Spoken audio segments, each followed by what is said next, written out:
Neil Whitfield, yeah, you were a franchisee for Belvoir for 10 years as a letting and eventually a estate agent as well.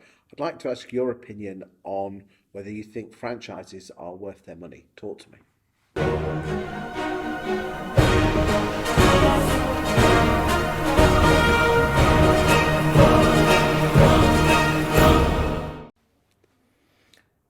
I mean, I, let's roll the clock back. Why did you want to become a letting agent before? Because you were in marketing, weren't you? yes, I was. And at the time, because I started in 2007, 2 weeks before people started queuing outside Northern Rock, which is nice. But I went down the franchise route because I'd come from marketing. So, I wanted the legal advice, the training, the backup and support. And coming from a marketing point of view, I saw the value in the brand. Okay. So, I could have very easily just opened up in town as, Yeah, Neil Whitfield. Neil Whitfield Lettings. Yeah, got a nice ring to it. Yeah, I didn't want to do that. And Why not?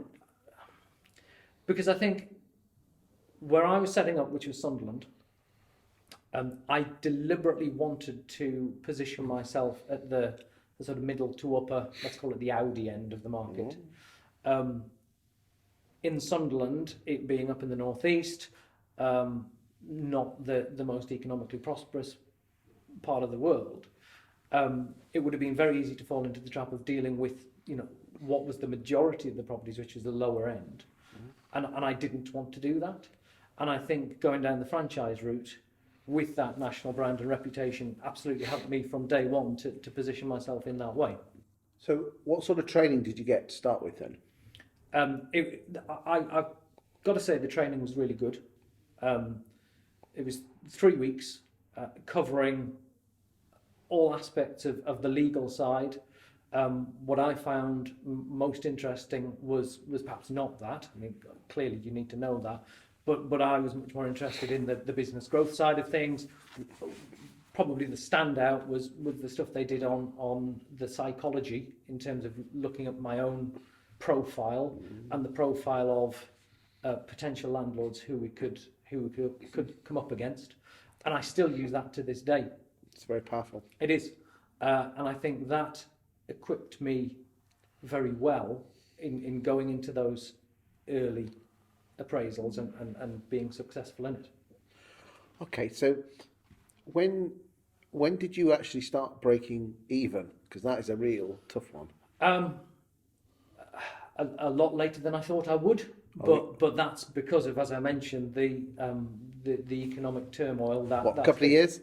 Yeah. So Must have been some squeaky bum times. Absolutely. And scrabbling around the back of the sofa for cash flow. I think on my incredibly carefully constructed projections, I should have been breaking even within the first year. In the end, it probably took over 2 years, sort of in that sort of year 2 to year 3, which absolutely was a nervous time. And what sort of support were you getting? The support was good. Okay. The franchise support team and the BDMs who would come out and give you advice and assistance. And I think probably what I got most value out of was the collective knowledge and support of the other franchisees. We used to meet up every 3 months and share best practices, share knowledge. So do you think the true value of a franchise is not necessarily the brand, which is important? The legal helpline is important and keeping you the right side of the law, but in reality, the true value is being part of a network of agents that you can share and swap ideas. Yeah, and I think that became even more so as I became more self-sufficient.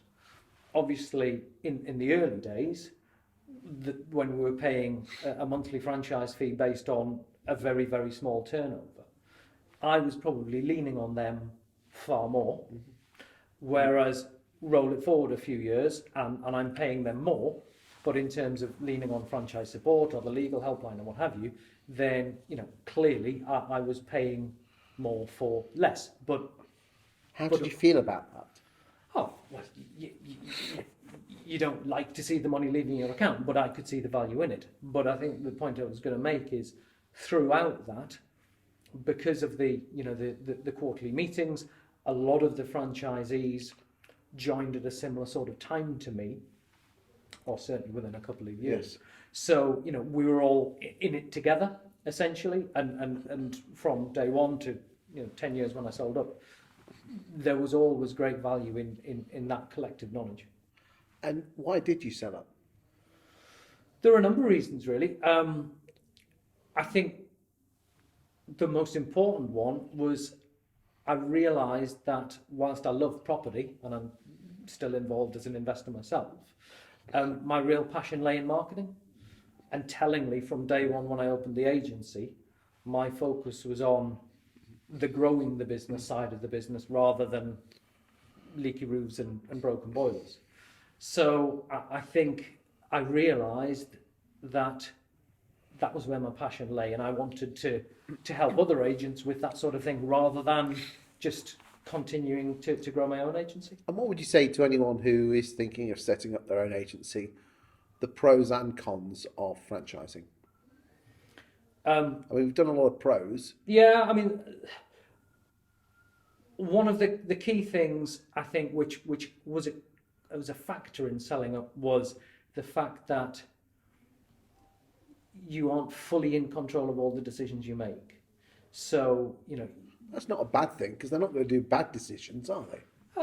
there are some decisions which I wouldn't have chosen to have taken, such as there are certain things like you're told when you need to refurb your premises or something like that. And I absolutely understand why they would want to do that, to maintain consistency and everybody has the same look and feel and brand values. But that's essentially me being told to spend several £1,000s of my kids' inheritance on something which I may not potentially have prioritised at that time. So I think that's the one thing. I think the fact that 9 times out of 10 you do feel like you are the captain of your own ship and running your own business, but there are certain things which rankle where contractually you aren't fully in control. True. I mean, I used to work for Belvoir in a senior position, and I would say most of the decisions they made were actually for the good of the brand and the good of the firm, and you're not in control. But let's be frank, who in our own world are we in control? I mean, we have to pay rent and rates and things like that. What's your final conclusion about franchising? I think for certain type of people, it can work very well. I think people like me who potentially may be coming from outside the industry, where the knowledge and the support will basically kickstart their growth. I think it's a real option. I think for others, potentially, if they have got that industry experience, they may not need that level of support. So I think it comes down to the individual and their circumstances. But I think it's certainly something that you should give serious consideration to. I'm a huge fan of franchising. There are plenty of franchise brands out there. You've got the Belvoir stable with obviously Belvoir with Northwood and Newton Falwell under their banners, and then obviously we've got the Martin & Co guys with their experienced brands. It's not for everyone. I truly believe to give 10% or nearest damn it 10%, fewer either side of your turnover away. I think the brand is worth probably a couple of percent. I think the helpline and being the right side of the law is worth a couple of percent, but I absolutely 100% agree with you. Being part of a network of fellow agents who are in the same boat together, you can swap ideas, they're not competitors, they know how you feel, it's absolutely priceless. And I think if there's one advice I'd give to any franchisee working this is get out there and talk to your fellow franchisees. Even if it's a case of picking the phone up and can I meet you for a coffee and chew the fat, because it's a lonely old game being your own boss, isn't it? It is, and actually I've still got great relationships with a number of franchisees, despite being 2 years out of the franchise. Well, once you're in, aren't you? That's Thanks it. very much. Cheers.